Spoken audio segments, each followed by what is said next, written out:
Vamos a referirnos en esta sesión a una interpretación de unas estadísticas que se han publicado y difundido recientemente sobre una cuestión que simplifica hechos muchísimo más complejos. Los titulares, a través de los cuales la prensa ha difundido esta información, remiten básicamente a un hecho en realidad anecdótico, que es que los milenaristas no cogen el teléfono. Algo tan simple como esto, que casi parece el protagonismo de una acción, de un entremés del siglo de oro, casi podría ser un serial cómico televisivo, oculta, indudablemente, hechos mucho más complejos que se manifiestan en el día a día de millones de personas jóvenes. Lo primero que uno observa cuando a través de la prensa constata y puede leer informaciones de esta naturaleza basadas en un siempre estudio estadístico procedente de los Estados Unidos que toma como referencia a los milenaristas de los Estados Unidos, que no son el resto de los milenaristas del mundo y tampoco de los de España, y adelanto que yo no voy a hablar de millennials, yo hablo de milenaristas. A mi juicio, a mi entender, los milenaristas son los nacidos a partir de 1990, básicamente en España. En otros países pueden recibir otras nomenclaturas. La teoría de las generaciones que ha emitido Estados Unidos y que con frecuencia se asume acríticamente por el resto de países occidentales, identifica a los boomers como los nacidos entre 1950 aproximadamente y 1965 o 70 como mucho. A la generación X la identifica sobre todo en los años 70, en parte 80, la Y en parte 80 y la Z en parte 90, y suele identificar a los milenaristas entre los nacidos en la década de 1980 y 1990. Esto puede servir para los Estados Unidos, pero no sirve necesariamente para toda Europa y tampoco en particular sirve para España. A mi entender, hay dos fuerzas generacionales muy destacadas, muy poderosas, que es sobre todo la de los boomers, los nacidos en la época del baby boom, que se sitúan, a mi juicio, insisto, entre 1950 y 1970 como mucho. La generación X se situaría sobre todo en las décadas en España, 1970 y 80, y a mi juicio los milenaristas serían sobre todo los que nacidos en la década de 1990 llegan a la adolescencia y una presunta madurez en la primera década del siglo XXI, coincidiendo con numerosos aspectos. Entre ellos, como destaca esta estadística, es un estudio completamente estocástico y estadístico, pero que revela muchos datos, pero pocas ideas, o al menos ideas fácilmente manipulables. Ya sabemos que las estadísticas permiten objetivar una serie de datos cuya posibilidad de interpretación muy fluida, muy insolvente, es fácil y precisamente es la razón de ser de las estadísticas.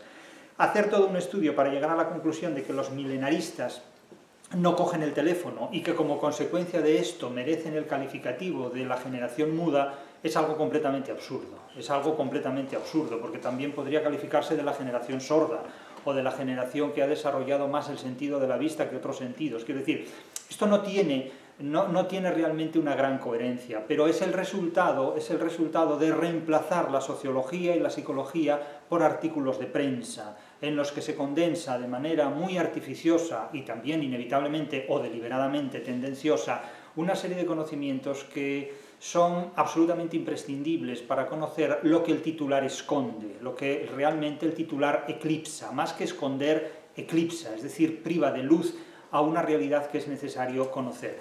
Este tipo de estudios, si nosotros vamos directamente a la fuente de ese estudio, observamos que ya desde el primer momento lo que se dice es ¿por qué los milenaristas detestan hablar por teléfono? Bien, no solo los milenaristas detestan hablar por teléfono, hay personas de cualquier generación que consideran que el teléfono es ya un instrumento en desuso. Es decir, no deja de ser irónico que el instrumento que se califica como teléfono sirva para todo, menos a veces, con frecuencia cada vez mayor, para hablar por teléfono. Sirve para hacer fotos, sirve para conectarse a todo tipo de redes sociales, sirve para hacer de diccionario, porque uno puede buscar perfectamente palabras en el diccionario a través del teléfono móvil, pero se usa prácticamente para casi todo, menos para llamar por teléfono.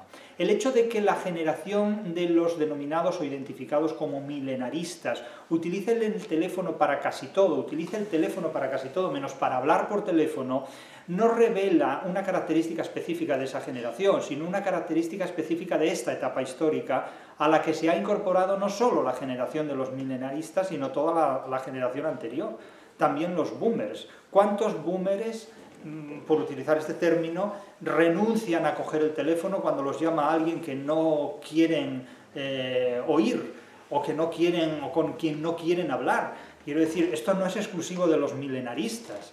Es decir, parece que el periodismo actual, en cierta manera, la ha tomado con los milenaristas. Es decir, yo diría, con toda franqueza y en un tono familiar, yo diría que en los tiempos actuales tienen manía a los milenaristas, les tiene manía. Los medios de comunicación los utilizan a los milenaristas para todo, para protagonizar todo tipo de acontecimientos, pero en un sentido muy negativo, muy peyorativo en muchos aspectos. Eso, naturalmente, cada uno puede tomárselo como quiera, pero les da publicidad a cambio de discutir su validez, sobre todo su validez laboral en muchos aspectos, su validez emocional, por todo lo que vamos a decir aquí ahora mismo, porque este informe remite, en definitiva, a un grupo generacional al que plantea, al que presenta, al que expone como si no tuviera capacidades laborales a la altura de generaciones anteriores y como si dispusiera de capacidades emocionales por debajo de las exigidas a las generaciones anteriores y, lo que es más grave, por debajo de las que la realidad exige para enfrentarse a ella con éxito. Y claro, esto ya es un problema mayor. En primer lugar, el error grande de este informe es que reemplaza la probabilidad por la estadística y que reemplaza el caso particular por la generalización. Inevitablemente un análisis estadístico de esta manera tiende a una generalización que la realidad desmiente en casos particulares, de ahí que digamos constantemente que no se puede generalizar. Hablamos de tópicos, pero no podemos decir que se trata de una generación muda. Eso no tiene sentido, el enmudecimiento es otra cuestión, ¿no? No podemos mezclar una cosa con la otra, ni decir que es una generación sorda, una generación invidente. Es decir, este tipo de calificaciones no me parecen en absoluto afortunadas, para nada afortunadas. Una generación muda remite a pensar en cuestiones que no se corresponden con las realidades a las que este informe pone de manifiesto. Entonces, lo primero que se plantea es, claro, ¿por qué los milenaristas detestan el teléfono? Bueno, los milenaristas detestan el teléfono por las mismas razones por las cuales lo detestan cualesquiera otras personas, porque es una molestia y porque lo que se hace o dice por teléfono se puede hacer o decir por otros medios más cómodamente. Es decir, no es necesario ser milenarista, no seminarista, sino milenarista, para no coger el teléfono, indudablemente. Entonces, claro, se dice aquí que, por ejemplo, el 81% de los milenaristas sienten ansiedad cuando tienen que usar el teléfono. Bueno, pero pueden sentir ansiedad incluso cuando tienen que tocar el piano, cuando tienen que salir a la calle o cuando tienen que hablar y no les apetece. O pueden sentir ansiedad cuando se encuentran con alguien en el ascensor y no saben qué decirle. Y no solo los milenaristas, prácticamente casi todos los vecinos sienten ansiedad cuando se encuentran con otro vecino en el ascensor o en la escalera y no saben qué hacer. Por lo tanto, no hay que confundir tampoco unas cuestiones con otras. Son rasgos sociológicos que no se pueden reducir a una generación. Se advierte también que el 88% de estos milenaristas preferirían tener datos para conectarse a Internet ilimitados antes que llamadas ilimitadas, es decir, valoran más la conexión, no diré escrita, porque escriben con emoticonos en muchos aspectos, pero también los boomers escriben con emoticonos, y los egipcios también escribían con los emoticonos de su época, que eran los jeroglíficos. Por lo tanto, tampoco desautoricemos por estas razones a unas u otras personas, no me parece prudente hacerlo. Pero vuelven de nuevo una y otra vez el informe, que es muy simple. Bueno, es un informe hecho por Estados Unidos, no puede ser complejo. El inglés es una lengua simple, es una lengua telegramática, es una lengua consignadora y consignataria de la realidad, no admite grandes complejidades. El inglés es una lengua, insisto, telegramática, muy simple, es una lengua inhábil, a mi juicio, para la expresión de grandes exigencias literarias. No se puede escribir una buena literatura en una lengua telegramática. Lo era menos en tiempos de Shakespeare, quizás por esta razón a lo mejor Borges hubiera preferido leer el Quijote en el inglés de Shakespeare. Pero claro, eso, en fin, eso lo prefiere Borges, que era un bonaerense que soñaba con ser inglés. A su manera, por supuesto. Bien, el caso es que los milenaristas dicen que no quieren saber nada con el teléfono y que no usan el teléfono. No solo los milenaristas.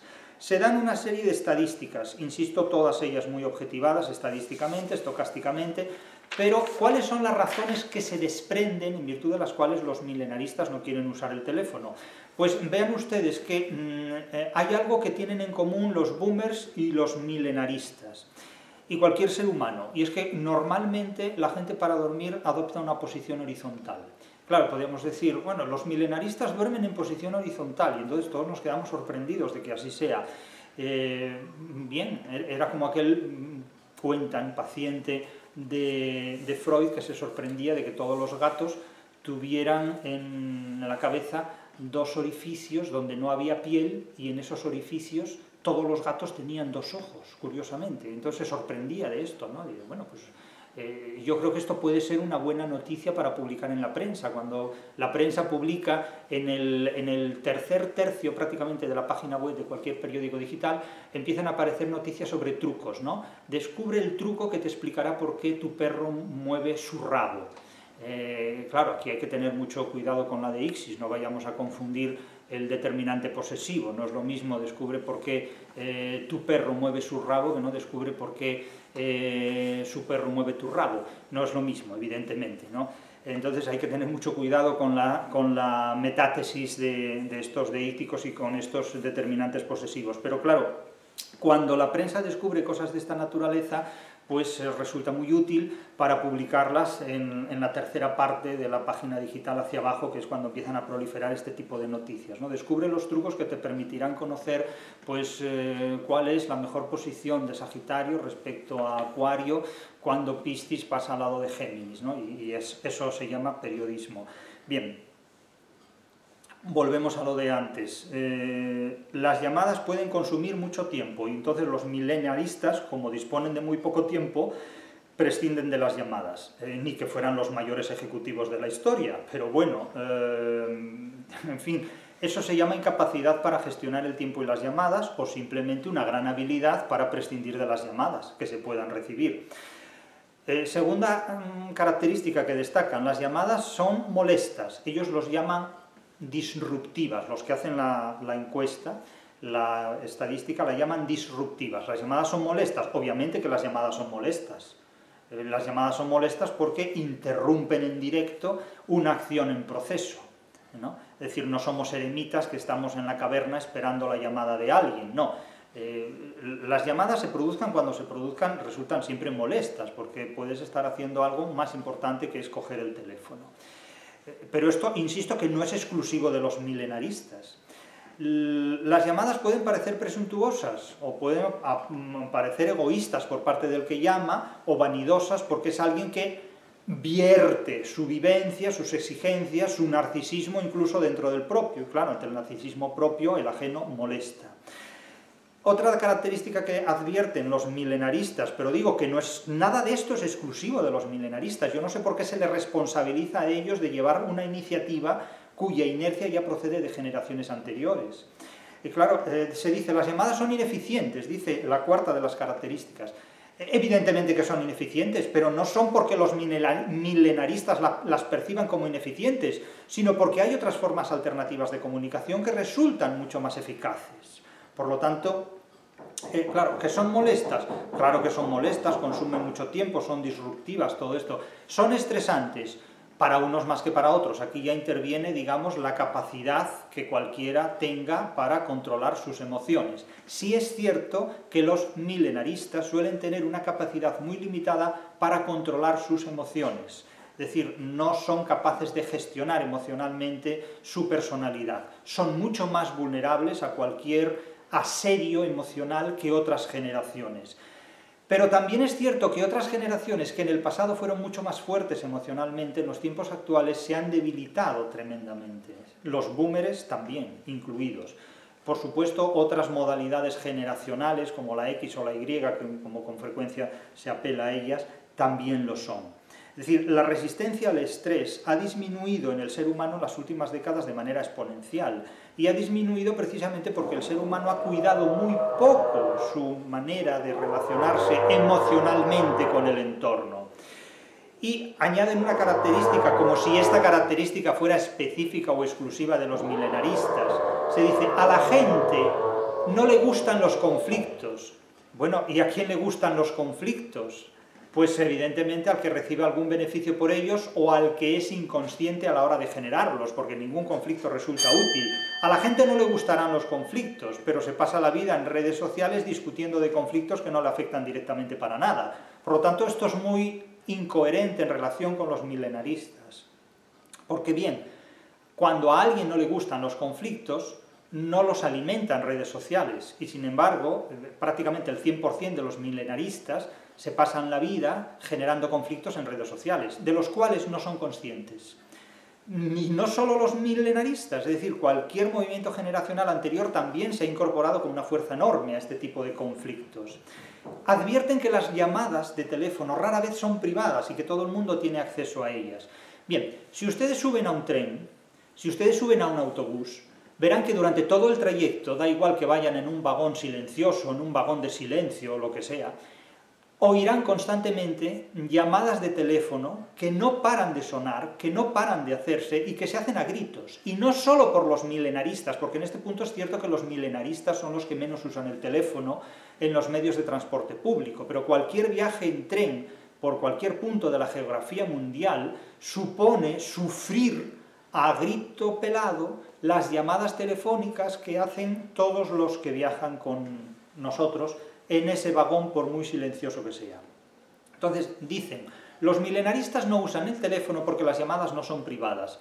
Pero ¿desde cuándo los milenaristas sienten inquietud por la privacidad? Cuando publican todo acerca de su vida, y cuando no lo han vivido lo inventan, fingiendo haberlo vivido, con tal de exhibirse mediante la publicación. Esto no tiene tampoco sentido ni coherencia. Otra cosa es que la coherencia no esté en el informe estadístico, o que la coherencia no esté en la propia declaración de los milenaristas. Yo creo que se da en ambos casos. Ni los propios milenaristas son coherentes porque no son conscientes de sus incoherencias, y el propio informe tampoco lo es porque al informe le importa un bledo la incoherencia, lo que le importa es la publicidad, básicamente.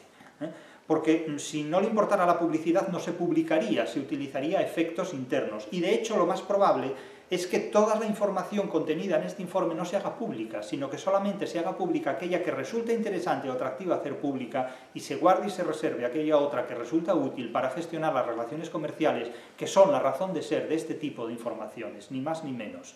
Si hay que insistir en un producto telefónico o si hay que insistir en un producto internautico. Esta es la razón de todo esto.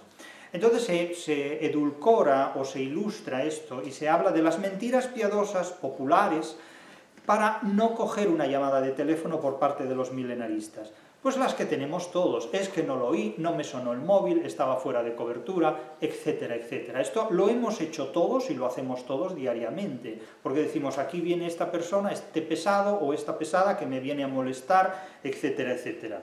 Por otro lado, esto entra en clara oposición al hábito del telemarketing, es decir, de la venta telefónica. Yo verdaderamente no sé quién hoy día puede conseguir vender un producto a través del teléfono, porque el teléfono es un instrumento enormemente molesto, de interrupciones, de todo lo que dicen aquí los milenaristas, a los que se les ha convertido en portavoces que hacen el, entre comillas, trabajo sucio de aquellos a quienes nos molesta el teléfono. Claro, aquí una vez más los medios de comunicación se apoyan en los milenaristas para convertirlos en portavoz de decir las cosas feas que ellos piensan, pero que no quieren decir públicamente. Y entonces delegan esta dicción, esta publicación, esta difusión de estos mensajes, los delegan en los milenaristas. Y ellos, ingenuamente o sin quererlo, se convierten en portavoces de ese tipo de mensajes, quieranlo o no, porque al milenarista no se le pregunta si quiere convertirse en protagonista o en portavoz de estos hechos, simplemente se le convierte y nada más. No tienen más opción. Claro, otra cuestión que subraya este informe es la vulnerabilidad que siente el milenarista ante el teléfono. Es que da la impresión de que le das un teléfono a un milenarista y es como si le dieras un crucifijo a un vampiro. Es decir, se ponen de los nervios, en definitiva. O sea, hay que darles el teléfono con un tranquimacín o con un lote de tranquimacines. Claro, esto es absurdo, esto no tiene sentido. No es que se sientan vulnerables por el teléfono, pueden sentirse vulnerables por muchas cosas, porque de hecho también se ha hablado de ellos como la generación de cristal, una generación débil, etcétera, etcétera, como si algunos boomers fueran fuertes solo por el hecho de haber nacido en la época en que nacieron. ¿Cuántos boomers han caído a lo largo de la historia? Han sido víctimas de múltiples enfermedades y entre ellas también, pues, en fin, enfermedades psiquiátricas y neurológicas. Claro, pero la historia la cuentan no los vencedores, la historia la cuentan los supervivientes. Naturalmente, al hilo de este informe, la prensa ha hecho su agosto, la prensa ha publicado, ha difundido, ha promovido los contenidos de este informe, destacando y subrayando siempre los elementos más simples de este informe, haciéndolo todavía más telegramático e incluso ridiculizando a los milenaristas, muchas veces injustamente. Es decir, contra los milenaristas se cargan las tintas a veces de manera excesiva. No voy a decir que me den pena, porque aquí no estamos para anunciar las penas, ni las glorias, ni las alegrías, pero realmente resulta muy penoso, muy lamentable ver cómo los medios de comunicación manipulan siempre a los más débiles para convertirlos en la plastilina que sirve de plataforma para promover las ideas que más conviene según el día. Y los milenaristas, desde luego, son el acerico de los alfileres de todas las ideologías que actualmente en curso disputan por la hegemonía del poder y del control. Entonces, leemos un titular, entre muchos otros, pero todos ellos subrayan prácticamente lo mismo. Un ejemplo entre varios.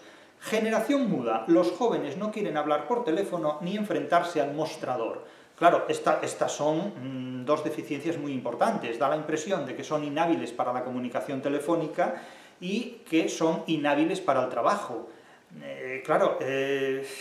Esto no es exactamente así, aunque en cierto modo es así y mucho más gravemente de lo que parece.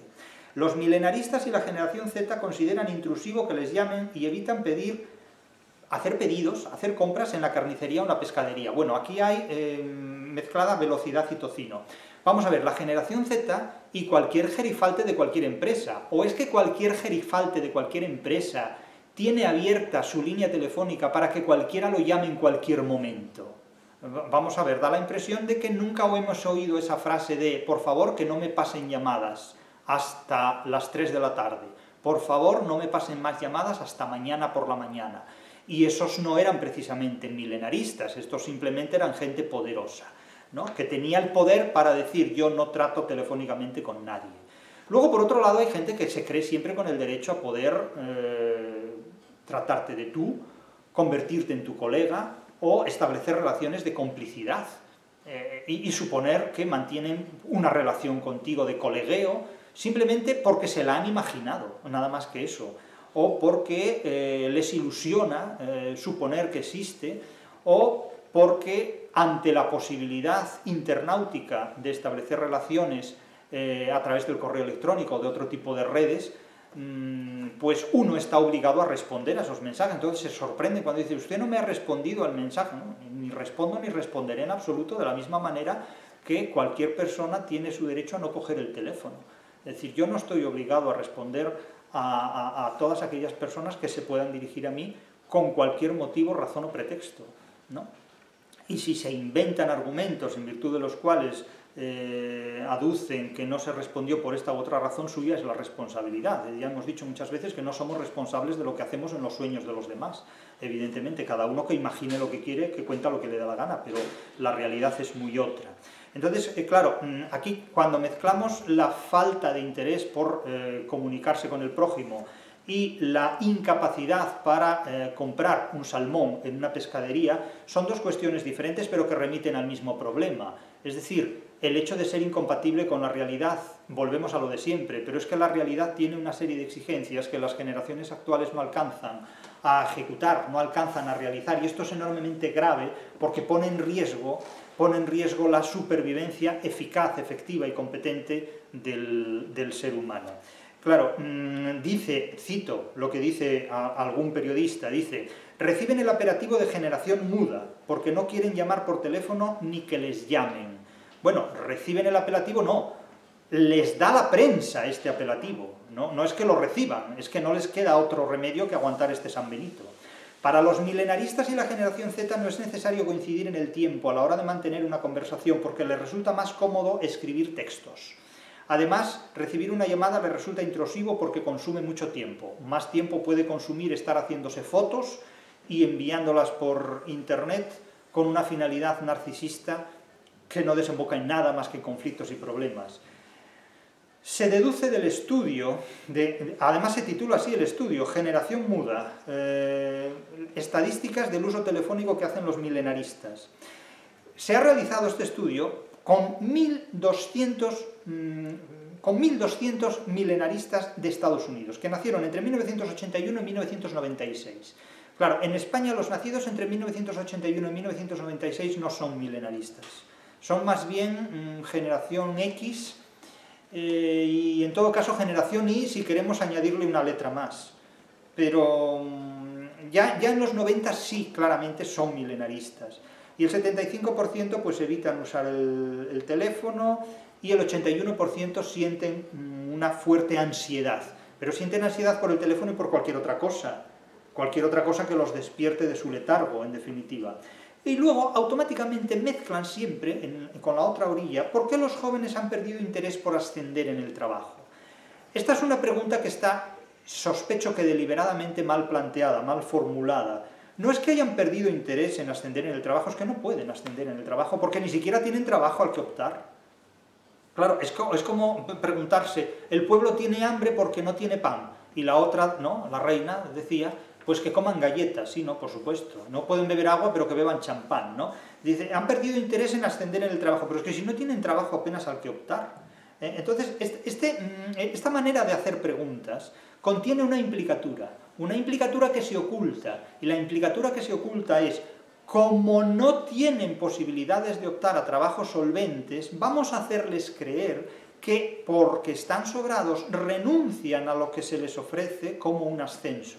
Incluso podemos aquí meter el timo del salario emocional. Es decir, usted en vez de cobrar dinero, va a cobrar emociones. Y las emociones son, ya sabemos qué: conectividad, relaciones, creatividad, espacios creativos, creación de espacios, lugares para la creatividad, espacios donde se crea, es decir, lo que se llama en retórica conmoración. Decir siempre lo mismo con palabras diferentes para no decir nada, No hablo de los libros de Harari, hablo de conmoración. Decir siempre lo mismo para no decir nada, en definitiva. Entonces, claro, se crea un cuadro de costumbres, un periodismo costumbrista muy sofisticado, como quien ha descubierto el mundo, pero en realidad está ya muy ensayado, y se dicen cosas como esta, cito otro texto: la juventud se ha acostumbrado tanto a teclear y a interaccionar sin necesidad de estar en el mismo sitio siempre, que ahora les cuesta trabajo mantener una conversación por teléfono o hablar en persona.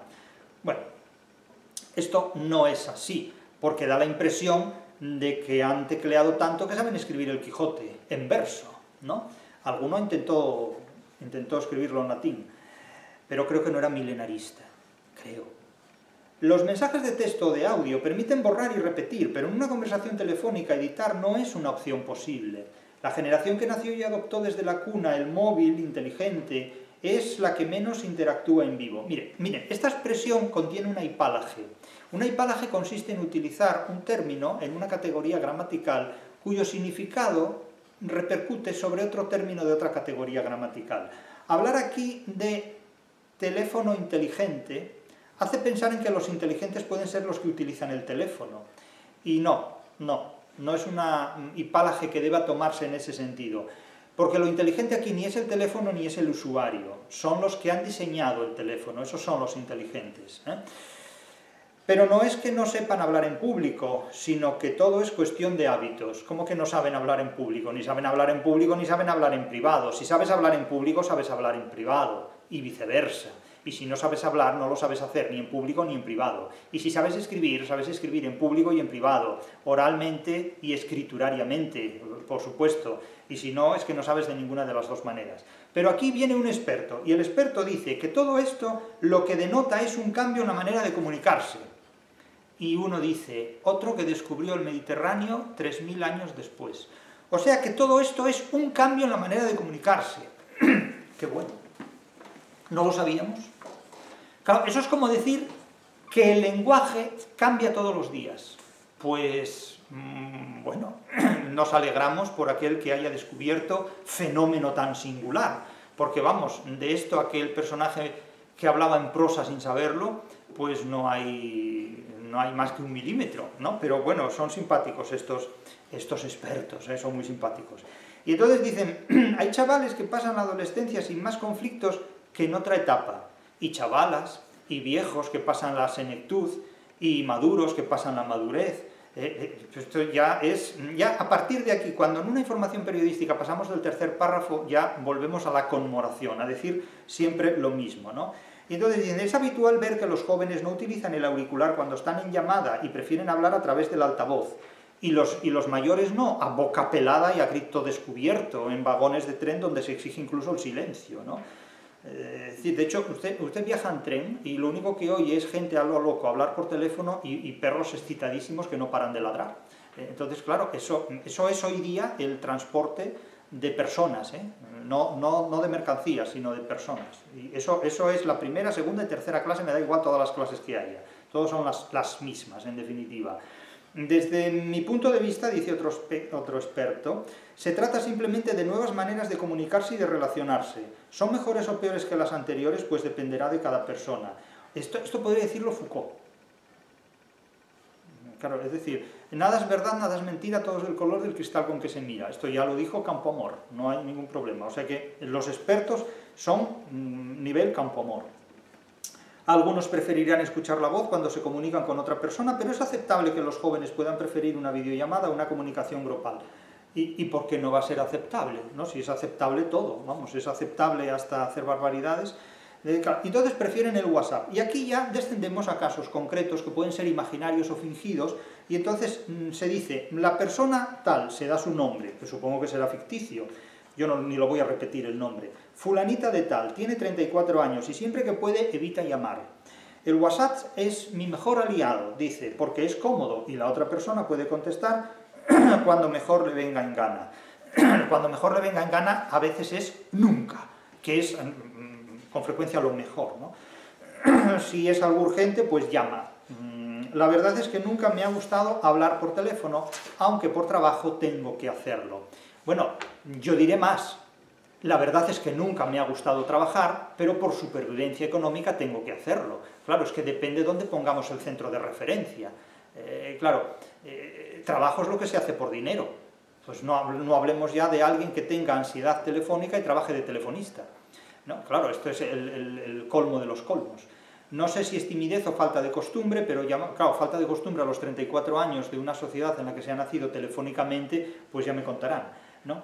Pero llamar no suele ser mi primera opción. Tampoco me gusta enviar notas de audio porque me resulta raro escuchar mi voz grabada. Cada uno es como es. De la misma forma, tampoco le gusta recibir llamadas. Claro, pero entonces, ¿para qué tener una cosa que se llama teléfono? Si no te gusta usar el teléfono, aquí hay que cambiar la filología de los términos. Si es mi madre o mi marido no me importa, pero si es otra persona me incomoda, lo veo como una intrusión. Bueno, pero esto es muy simple. Algún día se inventarán teléfonos que solo admitirán llamadas de los números registrados. Parece que esto no está todavía al alcance de todos los teléfonos. Hay otra persona más joven que declara tener 22 años y que dice que le da vergüenza hablar por teléfono. Pero claro, esto ya es un problema quizás psicológico, que debería tratarse, que debería cuidarse. Siempre hablo por WhatsApp e incluso, si es algo importante, pruebo primero por esta vía y luego entonces llamo. Esta resistencia al teléfono es lógica y comprensible sin que necesariamente sea patológica, pero claro, cuando hay miedo el miedo, la mentira y la culpa son los tres enemigos del ser humano del siglo XXI. Y esto ya es un problema importante. Pero descendemos a un punto mucho más terrible, y es que la gente no se atreve a hacer compras cuando hay que interactuar sobre el material que se compra. Claro, hay personas que dicen que no saben comprar pescado o que no saben comprar carne. Y cuentan un hecho que podría comentarlo Larra en un artículo de Costumbres, en los que dice el periodista lo siguiente: a los jóvenes no solo les da reparo hablar por teléfono, sino también pedir pescado o carne al carnicero o pescadero de turno. No saben la cantidad que tienen que comprar, pero tampoco lo consultan. Claro, es que aquí hay dos cosas. Una cosa es saber y otra cosa es no querer aprender. Porque sabiendo no nace nadie, sabiendo no nacemos ninguno de nosotros. Tenemos que ir aprendiendo a cómo se compran determinadas cosas, desde cómo se compra un piano hasta cómo se compra un kilo de solomillo o cómo se compra un salmón o un besugo, ¿no?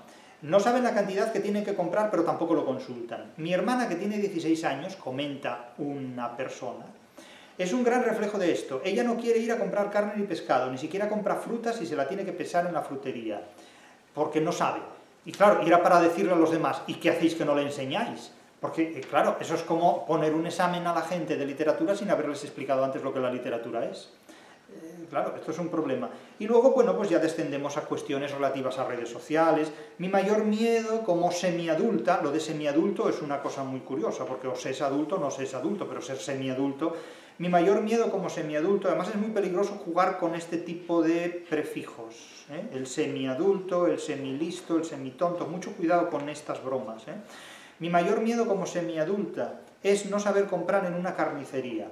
Pero esto se resuelve muy fácilmente, porque tú vas a la carnicería y preguntas, mire, yo quiero que me dé pues 250 gramos de jamón o de lo que sea, y a cómo lo venden o a cómo está el kilo.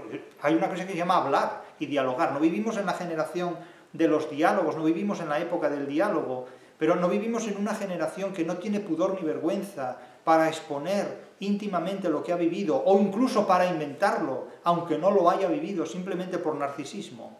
Entonces, tan fuerte es el narcisismo que bloquea otras formas de comunicación humana, como es simplemente comprar lo que el ser humano corporalmente necesita para la subsistencia, ¿no? Y menos mal que aquí no han metido problemas en relación con el consumo de carne o de pescado, que eso es el paso siguiente, que podrían haberlo hecho, ¿no? Claro, las reacciones a esta publicación no se hacen esperar. No sabía que el salmón se vendía por pieza entera y pedí uno de salmón pensando que era 1 kilo. Me entregó el salmón entero, que fueron 64 euros, y como me dio vergüenza no le dije nada y me lo llevé. O sea, aquí tienen vergüenza y en otros contextos no tienen ninguna vergüenza. Esto demuestra claramente que la vergüenza existe, pero que según en qué contextos, según en qué momentos, según en qué circunstancias, ¿no? Y entonces otras contestaciones fueron: haz como yo, que una vez vi a una yaya comprar 1/4 de chorizo, me pareció bien la cantidad y desde entonces pido 1/4 de todo. Es decir, que no hay una capacidad de comunicación para entenderse de nada. Es como aquel que va y pide un kilo, ¿verdad? Pues 1 kilo de centollos, ¿no? O un centollo, y le dice, yo quiero una angula.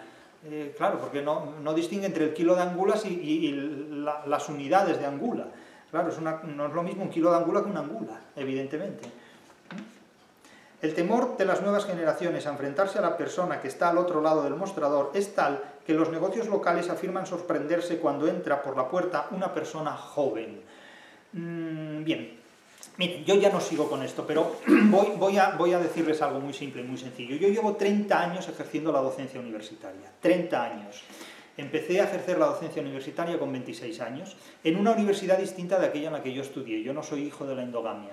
Esto puedo decirlo claramente, cosa que no puede decir, el 90% de mis colegas. No soy hijo de la endogamia. Llevo 30 años ejerciendo la docencia universitaria y he podido comparar, tanto en España como fuera de España, también en Estados Unidos y en otros países de Europa, lo que durante los últimos 30 años han sido diferentes generaciones de personas que llegaron a mí entre 18 y 22 años. Los cambios han sido muy fuertes, han sido muy, muy poderosos. Las personas a las que yo di clase en la década de 1990, herederas de una formación todavía bastante solvente, eran muy competentes y tenían una gran capacidad de comunicación, de estudio y de diálogo, y con ellas se podía hablar perfectamente, prácticamente de cualquier tema. A las que di clase ya a partir de 1998 empezaron a mostrar ciertas limitaciones en su formación, sobre todo en España, y ya se notó un descenso, no solo demográfico, sino también un descenso intelectual importante. Ya no eran tan inteligentes ni tan trabajadores como aquellos que habían sido alumnos míos antes de 1998.